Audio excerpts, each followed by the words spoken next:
Si tienen a bien, por favor, abran sus Biblias en el libro de Hebreos. Vamos a estar terminando hoy el libro de Hebreos y entraremos a estudiar el libro de Santiago, así es que prepárense.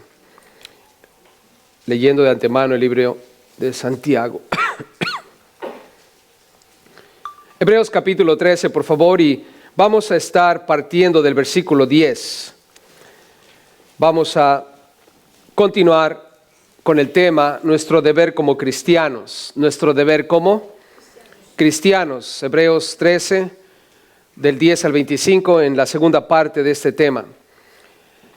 Y leamos, por favor, el versículo 10 al 14, y después vamos a analizar algunos puntos aquí. Dice la Biblia, Hebreos 13, 10, tenemos un altar del cual no tienen derecho de comer los que sirven al tabernáculo, porque los cuerpos de aquellos animales cuya sangre a causa del pecado es introducida en el santuario por el sumo sacerdote, son quemados. ¿Dónde son quemados? Fuera del campamento. Por lo cual también Jesús, para santificar al pueblo mediante su propia sangre, escuchen esto, su propia sangre, padeció, ¿dónde, hermanos? Fuera de la puerta. Y dice el 13, salgamos pues a él, fuera del campamento, llevando su vituperio, porque no tenemos aquí ciudad permanente, sino que buscamos la porvenir. ¿Qué es lo que aprendemos ahí, hermanos, en cuanto a nuestro deber como cristianos? El versículo 13 nos marca la pauta. Dice, salgamos pues a él fuera del campamento, aquí está, llevando su vituperio. En otras palabras, como cristianos, debemos llevar la deshonra que él llevó.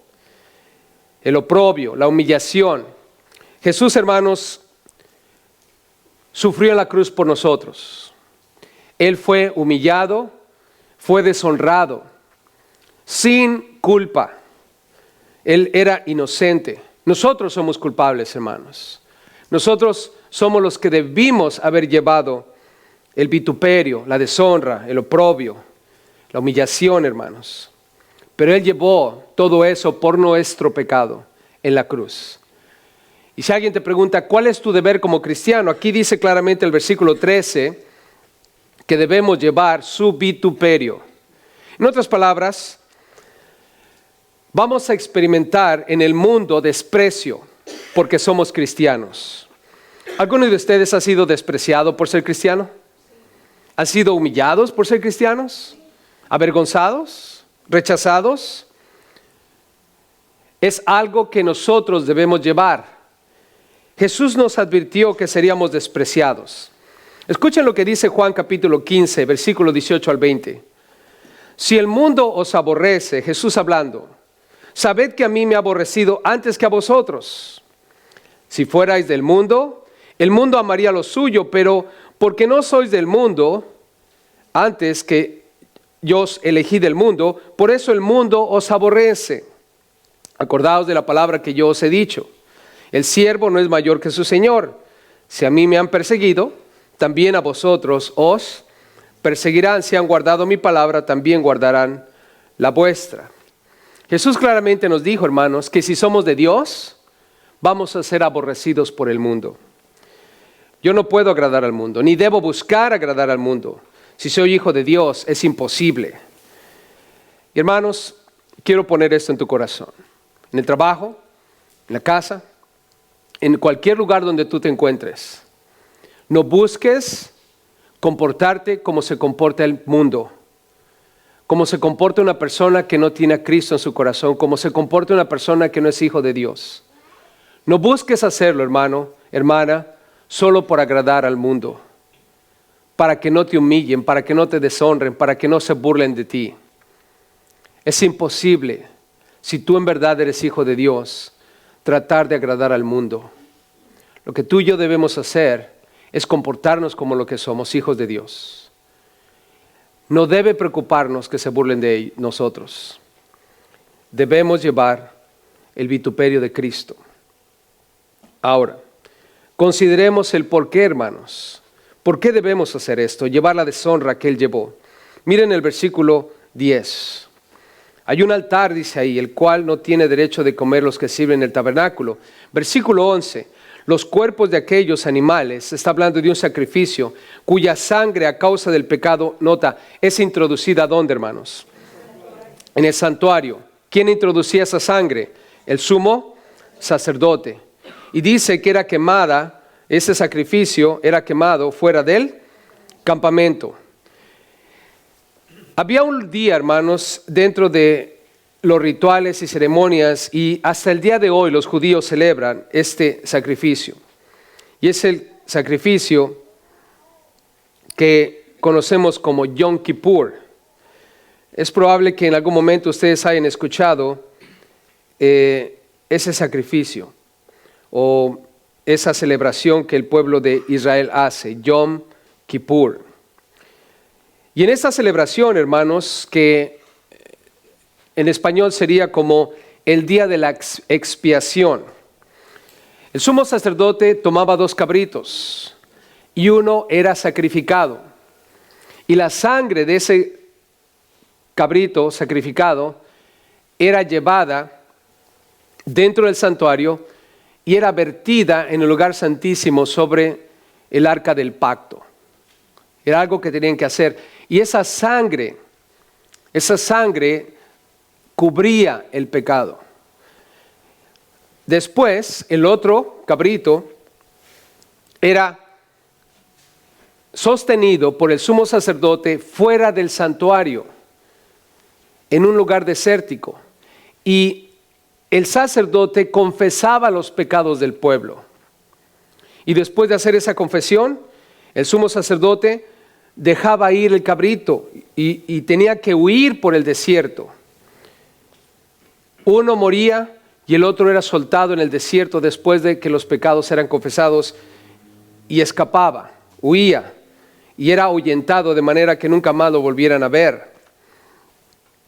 Y aquí la Biblia está diciendo que nosotros debemos llevar la vergüenza, la deshonra de Jesús.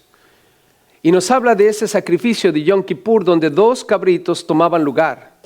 ¿Y qué significa eso para nosotros? Veamos el versículo 12. Es la obra de Jesús y debemos apreciar esto. Dice el 12, por lo cual también Jesús, ¿quién está aquí siendo presentado? Jesús, nota, para santificar al pueblo mediante su propia sangre. En primer lugar, en Yom Kippur un cabrito era sacrificado. Jesús murió en la cruz por nosotros, su sangre fue derramada. La sangre del cabrito era derramada dentro del lugar santísimo para cubrir el pecado nuestro, pero era sombra de aquel que había de morir por nosotros. La sangre de Cristo ya fue derramada en la cruz y no fue, hermanos, para cubrir nuestro pecado. La sangre de Cristo quita nuestro pecado. ¿Cuántos están libres de pecado, hermanos? No es que no hayamos pecado contra Dios, pero no hay ninguna culpa delante de Dios en tu vida o en la mía gracias a la sangre de Cristo Jesús, hermanos. Y por eso debemos apreciar la comunión. Cada vez que comemos del pan y tomamos de la copa, debemos recordar que Cristo ya murió por mí y por ti. Y estamos libres de culpa, hermanos. Libres de culpa. Es como si nunca hubieras pecado delante de Dios, gracias a que Jesús derramó su sangre y tú has puesto tu fe en la sangre de Cristo Jesús. ¿Creen en la sangre de Cristo Jesús, hermanos? Es el mejor detergente para lidiar con el pecado. Ni maestro limpio puede con eso, hermanos. Pero ahora, Jesús, versículo 12, no solo fue muerto en la cruz, nota, dice el 12, sino que también padeció fuera de la ¿qué? De la puerta.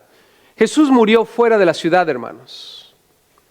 En una cruz, fuera de la ciudad. Y Jesús representa a los 2 cabritos, hermanos. El que muere y el que es puesto fuera de la ciudad para que se vaya lejos y se pierda en el desierto. ¿Qué significa para nosotros eso, hermanos? ¿Qué significa eso? Que nuestro pecado, hermanos, está lejos como el oriente del occidente. En el Salmo 103, versículo 12 dice la Biblia: cuanto está lejos el oriente del occidente o el este del oeste, hizo alejar de nosotros nuestras rebeliones. En otras palabras, el primer cabrito derrama su sangre, Jesús derramó su sangre por nosotros. El segundo cabrito, después de que se confiesa el pecado, es ahuyentado lejos para perderse y nunca más volverlo a ver. Estaba prohibido buscarlo, estaba prohibido comértelo, tocarlo o pensar dónde está el cabrito. Y esto para nosotros, hermanos, es significativo porque Cristo, cuando está en la cruz, fuera de la ciudad, fuera del campamento, como el cabrito, muriendo por nosotros, nos está diciendo a través de eso la Biblia, que tu pecado y el mío está muy lejos de nosotros y está prohibido buscarlo otra vez. La Biblia dice que nuestro pecado está en el fondo del mar. Es una ilustración de que está completamente perdido y está prohibido pescar. Vaya que nosotros muchas veces, hermanos, nos ponemos a pensar en los pecados pasados que hemos cometido. ¿Alguna vez hemos estado tristes o hasta dudosos de nuestra salvación a causa de que el enemigo nos recuerda cosas que hicimos en el pasado? ¿Alguno de ustedes ha estado alguna vez así, hermanos? Dudando de su salvación porque cometimos pecados o hicimos cosas aberrantes delante de Dios y a veces sentimos como que ese pecado es el pecado imperdonable. ¿Alguna vez has sentido eso, hermano? Quiero darte buenas noticias. La sangre de Cristo Jesús, hermanos, puede perdonar todo pecado. Absolutamente todo pecado. No hay nada en el mundo que nosotros podamos cometer contra Dios que Dios no pueda perdonar. Dios perdona todo pecado, hermanos, si venimos ante Él arrepentidos pidiéndole perdón. La sangre de Cristo es suficiente para perdonarnos de todo pecado, hermano. Y una vez que te perdona de pecado, que perdona tus pecados, perdona los míos, hermanos, Dios, dice la Biblia, no tiene más memoria de ellos. Lo leímos en Hebreos capítulo 10. No voy a tener más memoria de vuestros pecados, dice el Señor. En otras palabras, así como el cabrito es sacado fuera de la ciudad, fuera de la puerta, fuera del campamento y es ahuyentado para que nunca más lo veas, así dice el Señor, mi pecado está delante de mí, tu pecado. Así dice el Señor, tu pecado está delante de mí. No tengo más memoria de él, no me acuerdo de ello, no sé qué es lo que pasó. Y es una decisión personal de parte de Dios, hermanos. ¿Acaso no el Señor es bueno, hermanos? Él es bueno. Y si tienes una razón para aguantar la burla de los demás porque eres hijo de Dios, es porque tú sabes que tus pecados han sido perdonados y están tan lejos como el este está del oeste, hermanos. Y no está tu pecado delante de Dios. Y debemos escoger el vituperio, la deshonra, hermanos, como cristianos, que tratar de complacer al mundo portándonos como ellos. Vean conmigo Hebreos 11, por favor, versículo 24 al 27. Acordémonos de lo que hizo Moisés. La Biblia nos dice en Hebreos 12 que debemos poner nuestros ojos en Jesús, el autor y consumador de nuestra fe, porque Él sufrió la cruz, menospreciando el oprobio. Pero vean aquí Hebreos 11. ¿Qué hizo Moisés? 24 al 27. Dice, por la fe Moisés, hecho ya grande, era un adulto, rehusó llamarse hijo de la hija de Faraón. ¿Recuerdan que él creció en el palacio de Faraón? 25. Escogiendo antes ser maltratado. ¿Qué escogió, hermanos? Ser maltratado con el pueblo de Dios, que gozar de los deleites temporales del pecado, teniendo por mayores riquezas, escucha esto, el vituperio de Cristo. O sea, él decidió aguantar la burla de ser hijo de Israel, hijo de Dios, que los tesoros de los egipcios, porque tenía puesta la mirada en ¿dónde, hermanos? En el galardón. ¿Y saben quién es el galardón, hermanos? Cristo Jesús, Él mismo. Por la fe, dice el 27, dejó a Egipto, no temiendo, escucha esto, no temiendo la ira del rey, porque se sostuvo como viendo al invisible. ¿Y qué hay de nosotros, hermanos? ¿Estamos dispuestos a seguir profesando nuestra fe en Cristo Jesús, pase lo que pase, a pesar de las burlas y las humillaciones? Saben que muchas veces los cristianos no quieren compartir de Jesús, no quieren hablar de Jesús, porque no quieren ser maltratados, no quieren que los demás se burlen de ellos. Hermano, que Dios nos perdone. Debemos llevar los vituperios de Cristo. Amén. Y si tienes una razón, observa otra cosa más. Versículo 14, aquí en Hebreos 13. Hebreos 13, 14 dice, porque no tenemos aquí ciudad permanente, sino que buscamos la por venir. Hermanos, yo sé que es difícil aguantar la humillación que se nos hace, pero se hace fácil cuando pensamos lo siguiente. Recuerda esto, hermanos, la tierra es un lugar temporal. La gente aquí en la tierra podrá burlarse de ti y te van a decir, ahí va el aleluya, el cristianito y lo que tú quieras y mandes. Pero ellos se van a reír de ti por cierto tiempo. Es un corto tiempo, hermano. Pero cuando tú estés en el cielo, vas a ser glorificado y vas a ser honrado por Dios por toda la eternidad. La Biblia dice claramente que nuestros enemigos van a ser puestos por estrado de nuestros pies. ¿Sabes que todos los que se burlen de ti aquí en la tierra un día se van a postrar delante de ti? Así dice la Biblia, hermanos. Y nosotros debemos entender eso. Es preferible que se burlen de nosotros aquí en la tierra por un poco de tiempo y después disfrutar por toda la eternidad, hermanos, lo que Dios tiene planeado por nosotros. Así es que ellos van a gozar por un poco tiempo, hermano.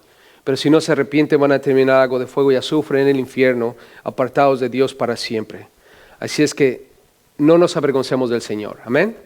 Recuerda lo que dice el Señor. Todo el que se avergüence de mí, yo me voy a avergonzar de él delante de mi Padre. Así es que, hermanos, echémosle ganas. Vean conmigo el versículo 15 al 16. Leamos aquí en el 13, 15 al 16. Otro deber que tenemos.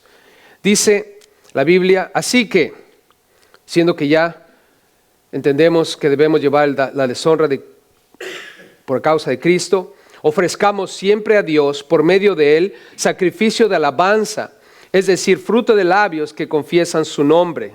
Y de hacer bien y de la ayuda mutua, no os olvidéis, porque de tales sacrificios se agrada ¿a quién? Dios. Hermanos, ¿cuál es nuestro deber? Ofrecer sacrificios al Señor. Es lo que tenemos que hacer. Aquí hay dos sacrificios que tenemos que hacer. ¿Están listos? El primero, sacrificios de alabanza.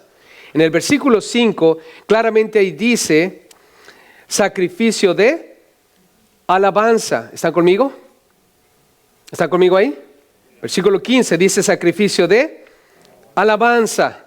Y es el sacrificio que debo traer delante de Dios. Podemos alabar a Dios en todo lugar. No solo aquí en la iglesia, hermanos, no nos equivoquemos. No esperes el domingo para venir a cantar. Cántale a Dios, hermano.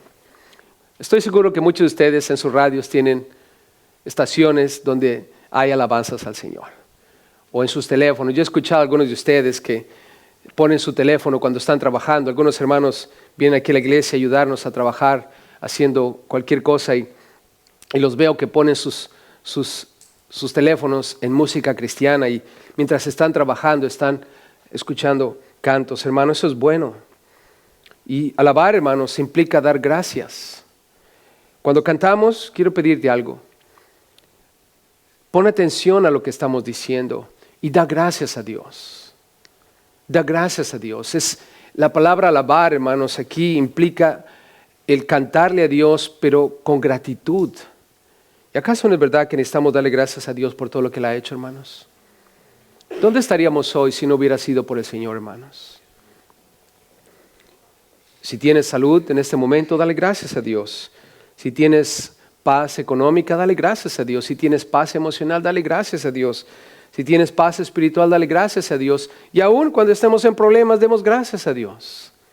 ¿Acaso no es la voluntad, hermanos, que demos siempre gracias a Dios? La voluntad de Dios, hermanos. Y debemos ofrecer alabanzas al Señor. Ahora, hay algunas cositas aquí que necesitamos considerar, hermanos, en lo que respecta a dar gracias al Señor. Mira lo que dice el versículo. En el versículo 15 dice, ofrezcamos siempre a Dios. ¿Qué quiere decir siempre? Que la alabanza debe ser un acto continuo. Hermanos, ¿Dios nos está pidiendo que la alabemos continuamente? Sí, aquí dice siempre. Otra cosa, dice por medio de Jesús. ¿Alabamos a Dios por medio de quién? De Jesús. Jesús es la razón que tenemos para darle gracias a Dios, hermanos. Él murió en la cruz por nosotros. Ahora dice ahí sacrificio. Cuando escuchas la palabra sacrificio, hermanos, ¿acaso no es algo que cuesta? Ay, esto es un sacrificio. Si es que la próxima vez que te digan, ponte de pie para cantar a Dios, ya pasó media hora y dices, ay, todavía, a ver a qué hora se callan. Recuerda que la alabanza a Dios es un ¿qué? Es un sacrificio, hermano. ¿Es fácil adorar a Dios? No, no es fácil. Pero ¿se acuerdan cuando íbamos a los conciertos de Juan Gabriel? ¿Alguien se acuerda? ¿O de Paquita, la del barrio? 2, 3, 4 horas. ¿Y qué decíamos? Gloria a Dios, usted dele. Y ya decía Juan Gabriel, ya se va a acabar la última. ¿Y qué decíamos? Otra. ¿Cuánto decían otra? Otra. ¿Nada más yo? ¿Cuánto decíamos otra? Todos, ¿no? ¿Y qué pasa cuando la líder de alabanza dice, cantemos este canto ahora, hermanos? Y todos que dicen, no, ya no. ¿Verdad, hermanos, que es un sacrificio? ¿Ustedes piensan que es fácil adorar a Dios, hermanos? No, es un sacrificio. Otra manera de mostrarles que es un sacrificio, hermanos. ¿Se acuerdan de Job? Job era un hombre de Dios, hermanos. ¿Estamos de acuerdo que en ese momento de su vida que sabemos de él en la Biblia, estaba bien delante de Dios? ¿Era un hombre recto? ¿Era un hombre ejemplar? ¿Estamos de acuerdo, hermanos? ¿Verdad que sí? ¿Había algún pecado que pudiéramos pensar de él en ese momento en su vida? Sabemos que él era pecador, ¿no es cierto? Sabemos que era pecador, es un hombre como tú y yo. Pero en ese momento en particular que Dios permite que nosotros veamos en su vida, es un hombre perfecto. De hecho, le dice al diablo, Dios comenzó la conversación, hermano, no el diablo. Dios estaba presumiendo a su hijo Job. Ahora, pongámonos ahora en la tierra. ¿Job no sabe lo que está pasando en el cielo? Job no tiene ni la menor idea de la conversación que Dios está teniendo con Satanás. Y de repente le avisan que todas sus posesiones se han perdido. Sus animales, todo lo que él tenía está perdido. Le han robado. Después, sus hijos mueren, hermanos. Y después, por si fuera poco, una enfermedad mortal. Hermanos, ¿tú piensas que es fácil adorar a Dios en esa situación? Imagínate que de repente te avisan, Dios no lo quiera, que todos sus hijos están muertos en un accidente en la carretera. Y llego yo con una guitarra y te digo, hermano, yo sé el dolor en que te encuentras, pero siéntate, vamos a adorar a Dios. ¿Cómo me verías, hermano? ¿Tú piensas que sería lo apropiado si estuvieras en eso? Y sin embargo, hermanos, ¿qué no debería ser lo apropiado? Adorar a Dios. Te estás muriendo en el hospital, una enfermedad mortal, y vengo con mi guitarra y te digo, vente, vamos a adorar a Dios. O estás quebrado en la ruina, no tienes qué comer, no tienes qué vestir, qué beber, y te digo, siéntate aquí conmigo, vamos a adorar a Dios. Hermanos, ¿acaso no es verdad que la alabanza a Dios es un sacrificio? Y sin embargo, hermanos, en medio de todo ese dolor, ¿qué dijo Job? Dios dio, Dios quitó, bendito sea el nombre de quién. Dios. Hermanos, Job adoró a Dios. Y debemos aprender eso, hermanos. Es nuestro deber traer sacrificio de alabanza. Es lo que tenemos que hacer. Una constante alabanza, hermanos. Y dice fruto de labios. Cuando dice fruto de labios ahí en el versículo 15, hermanos, no solamente son pensamientos. Yo sé que algunos de ustedes cantan con el pensamiento. Los veo. Nada más están viéndonos. Yo sé que estás cantando con el pensamiento, ¿no? No creo que no lo estés haciendo, porque no vienes a juzgarnos, ¿verdad? Ver si cantamos bien o no.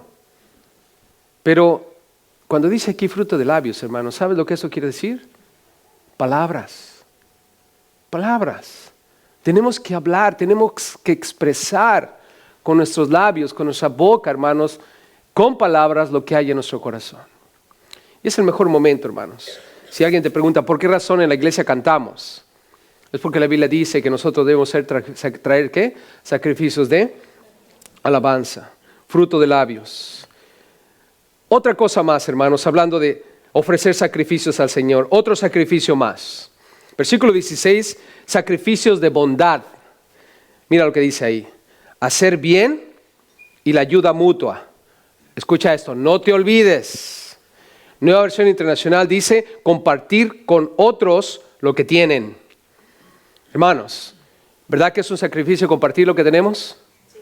Oh, hermanos, en una ocasión llegó un hermano misionero y traía una bolsa y entra a mi oficina y me dice, hey, pastor, ¿no quieres unos tenis? Y dije, ¿tenis? ¿Tenis shoes? Sí. Dice, es que yo pedí unos tenis shoes para llevar a la misión donde estoy, pero me dieron demasiados, no me los puedo llevar todos. Son tenis nuevos. Y se me ocurrió venir a ver si querías unos. Y entonces abre la bolsa y wow, Nike, Reebok, Adidas, todas esas marcas buenísimas, ¿no? Y había unos modelos espectaculares. Y le dije, ¿cuántos puedo agarrar? Me dice, los que tú quieras. Y humildemente agarré 3 pares, ¿verdad? Porque se ríe. ¿Cuántos hubieras agarrado tú? ¿Verdad? Bueno, entonces agarré todos 2 Nikes y unos Reebok, ¿no? Bien bonitos. Y había unos Reebok en particular, hermanos, que me quedé con la boca abierta. Dije, man, estos nunca los había visto. Y en ese entonces yo tenía fascinación por los tenis shoes, ¿no? Especialmente los Reeboks y los Nikes. Y entonces llego a la casa y le muestro a mi esposa los tenis y me dice, ay, Dios es bueno, así, gloria a Dios.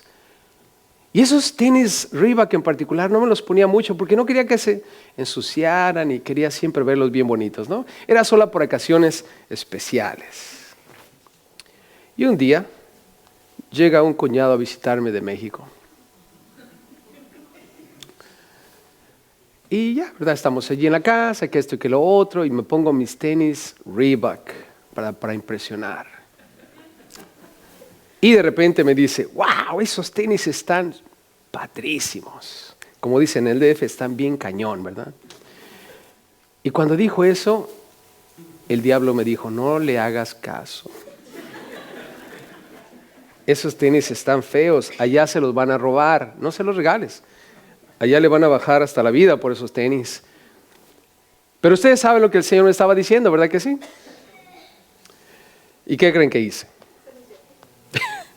Se los regalé, pero a duras penas, hermanos.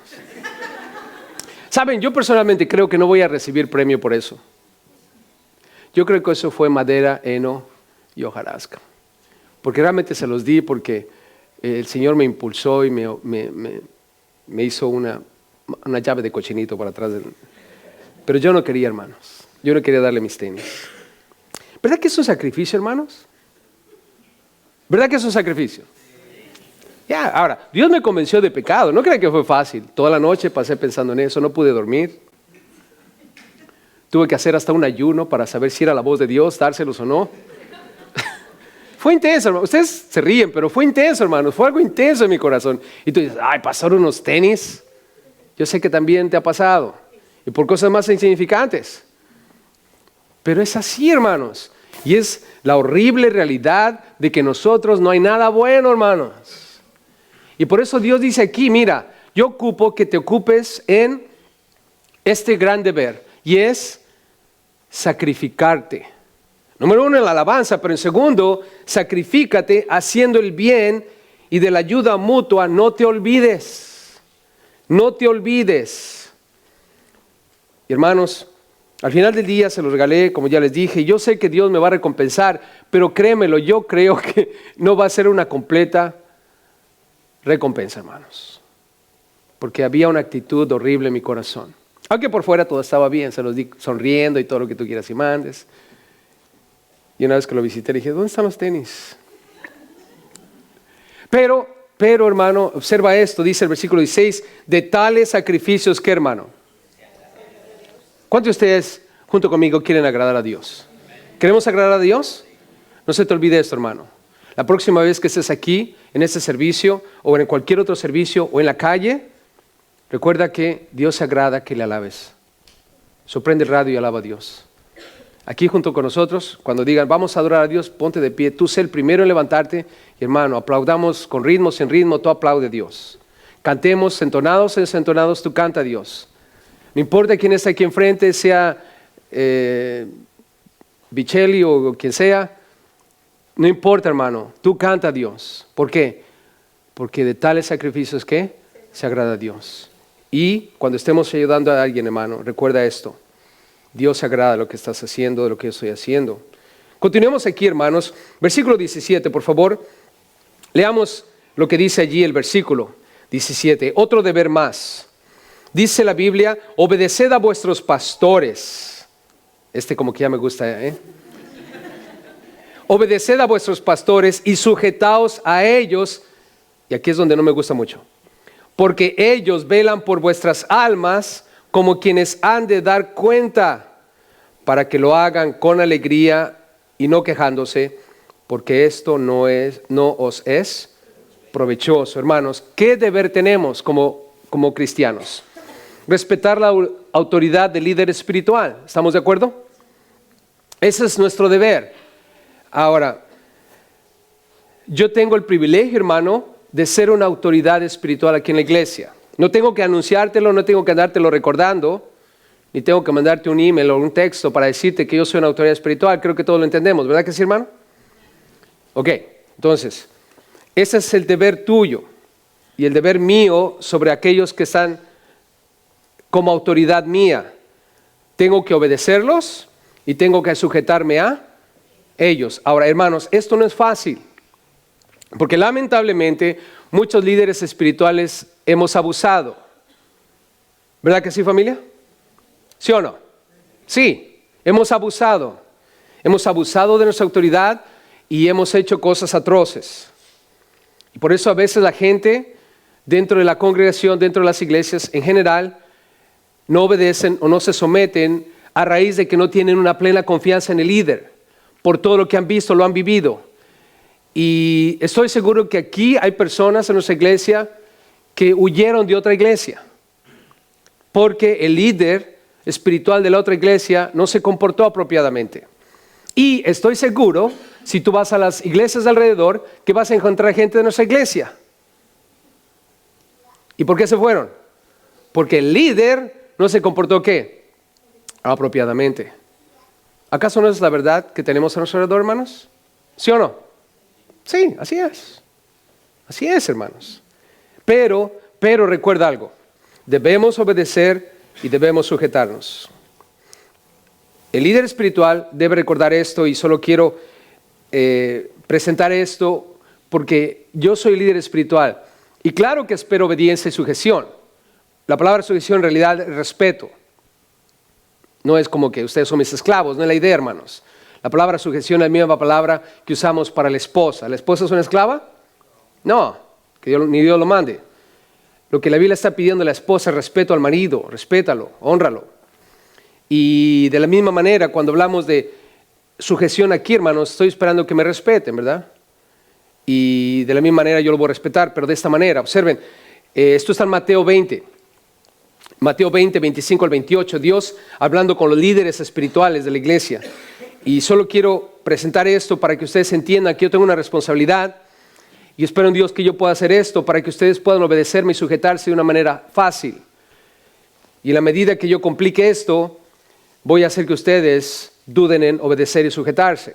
Por lo tanto, espero ser responsable, pero pido responsabilidad también de parte de ustedes en obedecer y sujetarse. Mateo 20, 25 al 28 dice, Jesús llamándoles, les dijo a sus discípulos, quienes eventualmente iban a ser los líderes espirituales, sabéis que los gobernantes de las naciones se enseñorean de ellas, son el señor de ellas, y los que son grandes ejercen sobre ellas potestad. 26, mas entre vosotros no será así. Hermanos, Dios me está llamando para que yo sea su Señor y tenga plena autoridad sobre sus vidas, decirles qué tienen que hacer y no hacer. No, hermano, no es la idea. Yo no soy su Señor. Yo no tengo de parte de Dios potestad, en otras palabras, autoridad en decirles lo que tienen que hacer o no hacer y forzarlos en esa dirección. La Biblia dice, 26, entre vosotros no será así, sino el que quiera hacerse grande entre vosotros, el que quiera estar en la posición de líder, ¿qué tiene que ser, hermanos? Será vuestro servidor. En otras palabras, yo tengo que ser tu siervo, tu esclavo. ¿Es fácil, hermanos? No, por eso pórtate bien. Es recíproco, hermanos. Es lo mismo que el esposo y la esposa. ¿Qué se le pide al esposo? Que ame. ¿Qué se le pide a la esposa?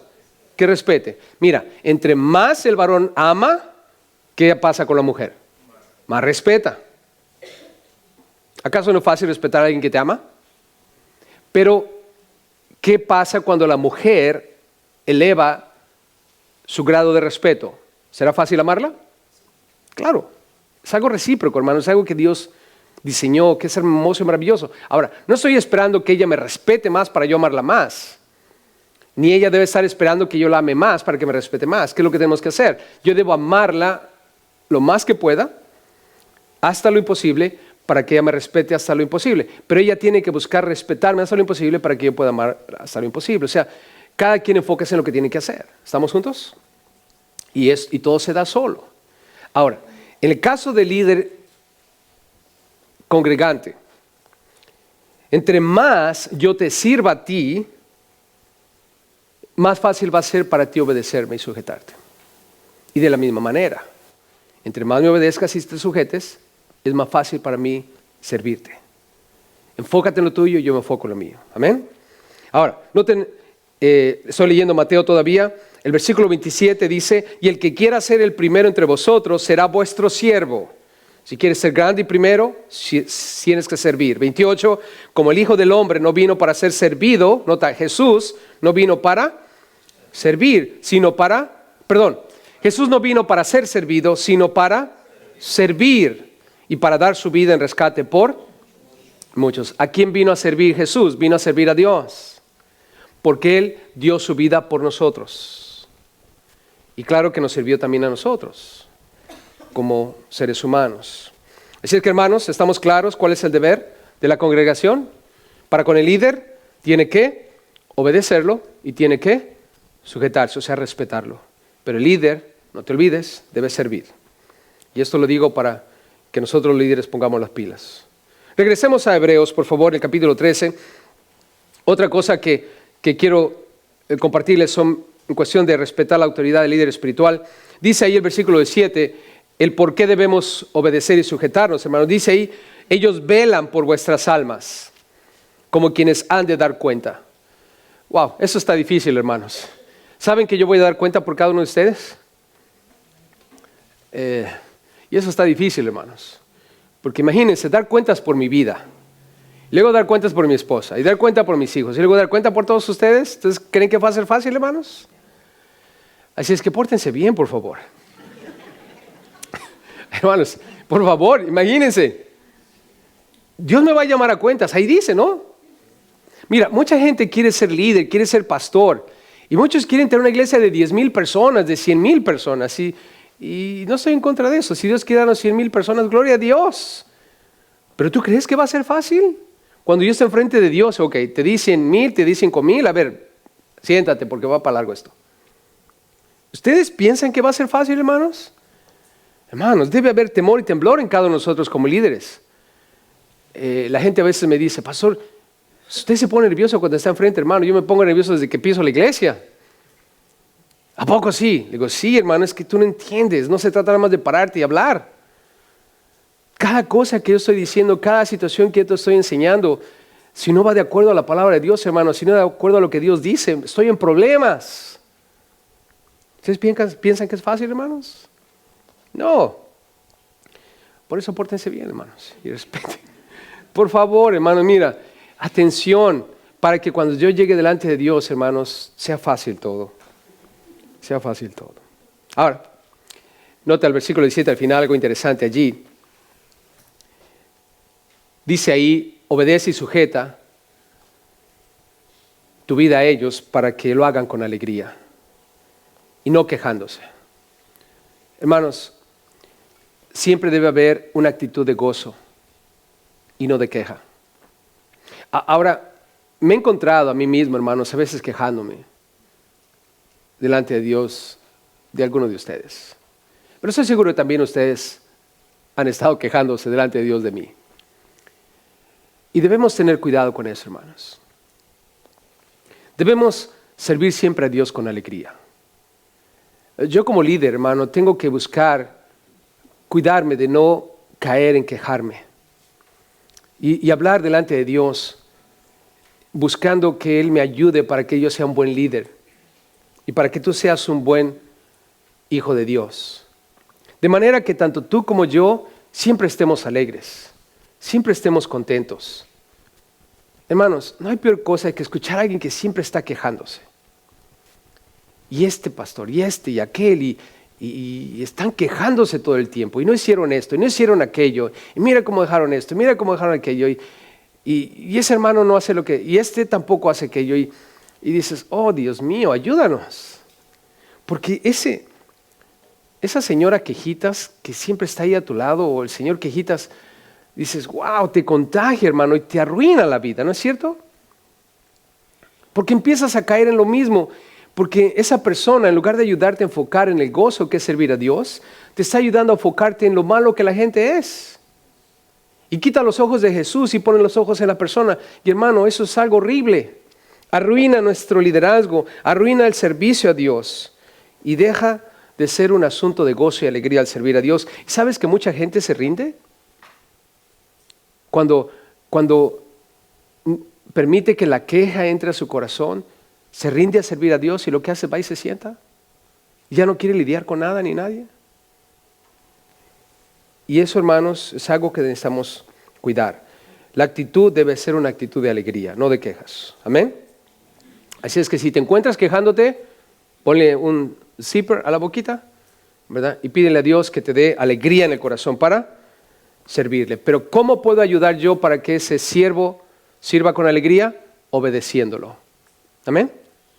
Imagínate al hermano del estacionamiento que está con un sign, la señal que dice, solo para allá, no allí. Y el hermano está bien buena onda, ¿verdad? Bien vestidito, llega tempranito, puntual y está ahí. Y de repente sales y dices, no, pero yo voy para allá. Y tú le dices, yo voy para allá. Y el hermano te dice, para allá. ¿Y qué haces después? Lo saludas y pasas sobre el cono y te vas para allá. ¿Nunca has visto esa escena? Yo la he visto, hermanos. Y ahí viene el hermano acabando el servicio. Pastor, por favor dígales que si digo para allá, es para allá. Y me dan ganas de comprarle un Starbucks al hermano para que se alegre su corazón. Porque me la acaban de maltratar, hermanos. ¿Y saben por qué fue, hermano? Porque se encontró con alguien desobediente. Alguien que no lo respetó. ¿Verdad que sí, hermanos? ¿Y qué hace? Le arruinan el corazón, le arruinan su liderazgo. Le faltan el respeto. Y hermanos, dice la Biblia aquí, termino con esto en ese sentido, versículo 17, porque esto no os es, ¿qué? Provechoso. No vamos a ganar, hermanos, si no aprendemos a obedecer y sujetarnos a nuestros líderes. Ahora, veamos el versículo 18 al 21, hermanos, por favor.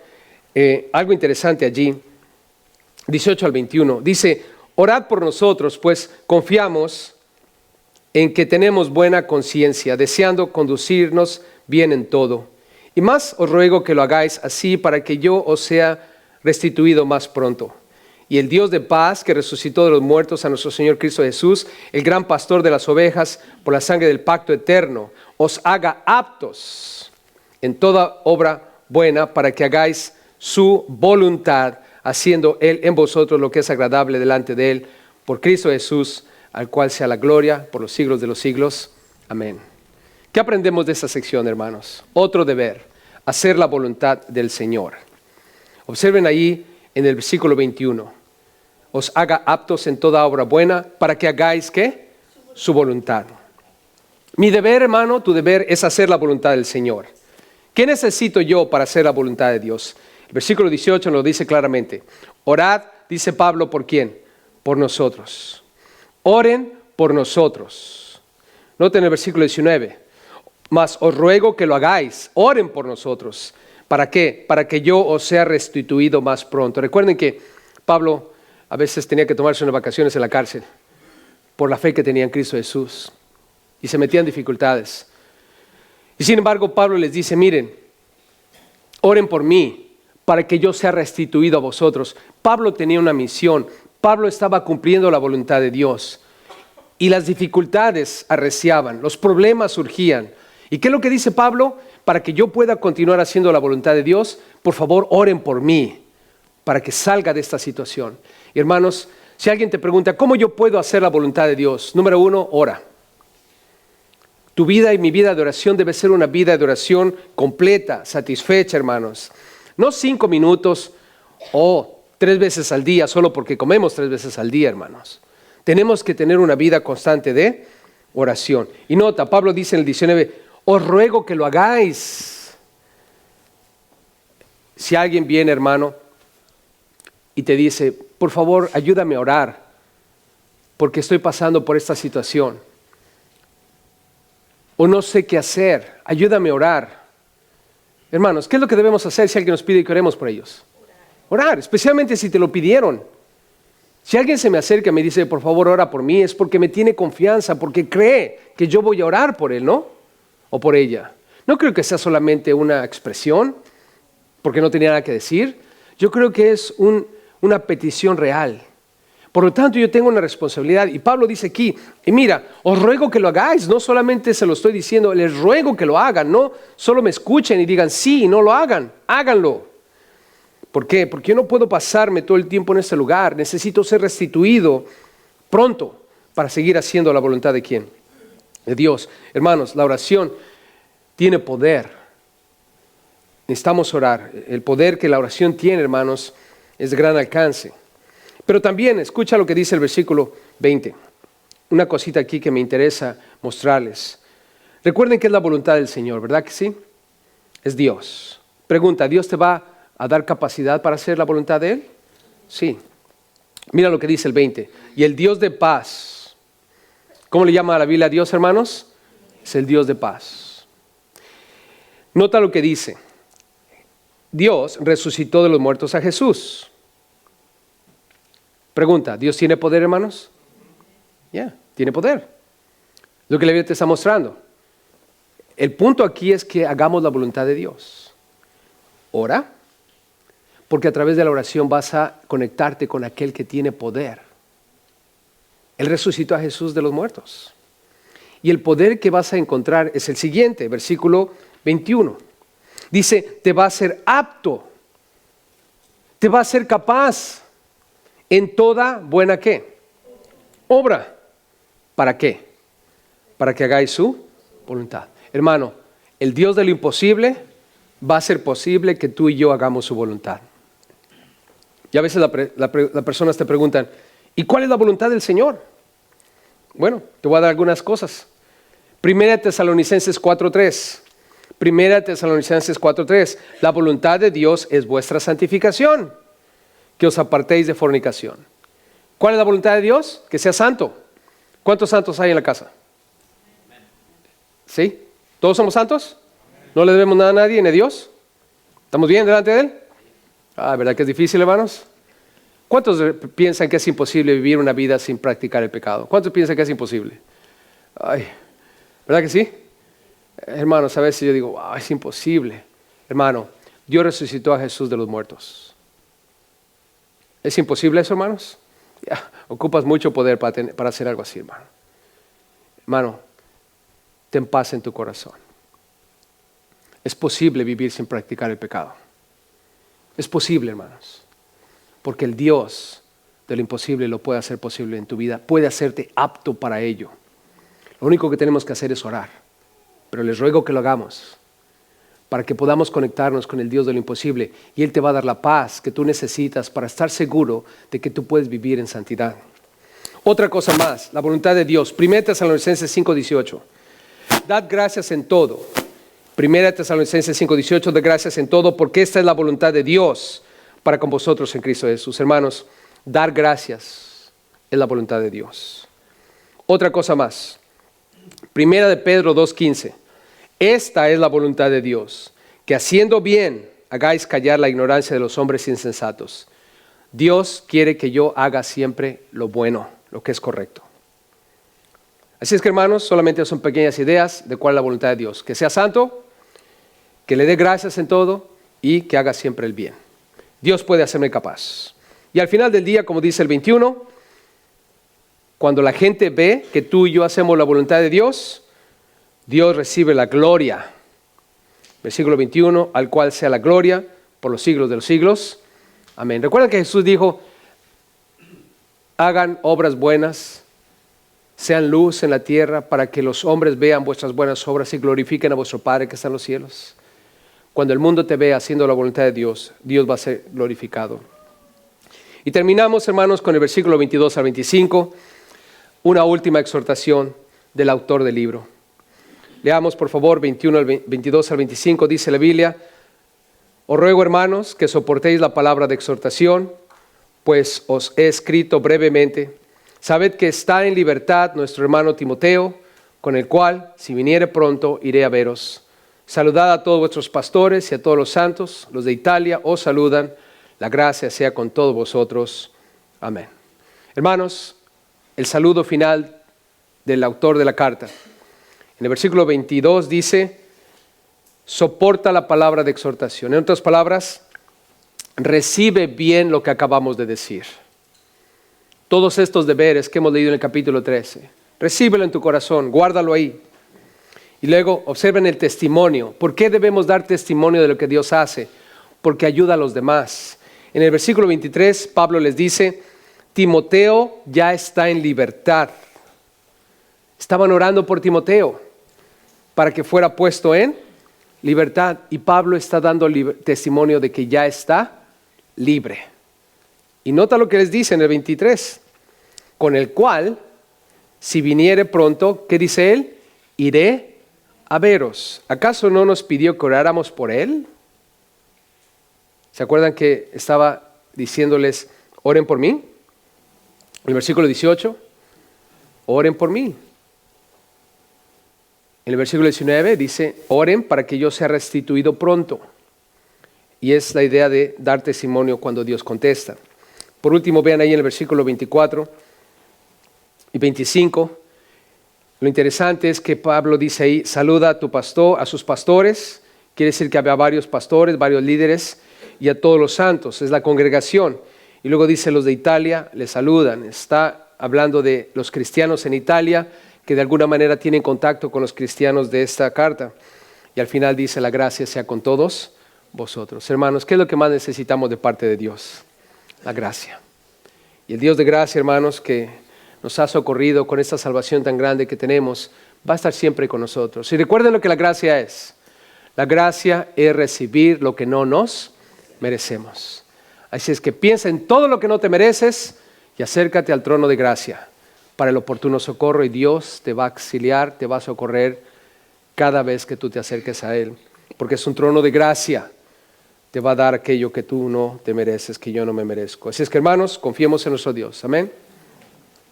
Y ese es nuestro deber, acercarnos al trono de gracia. Padre bueno.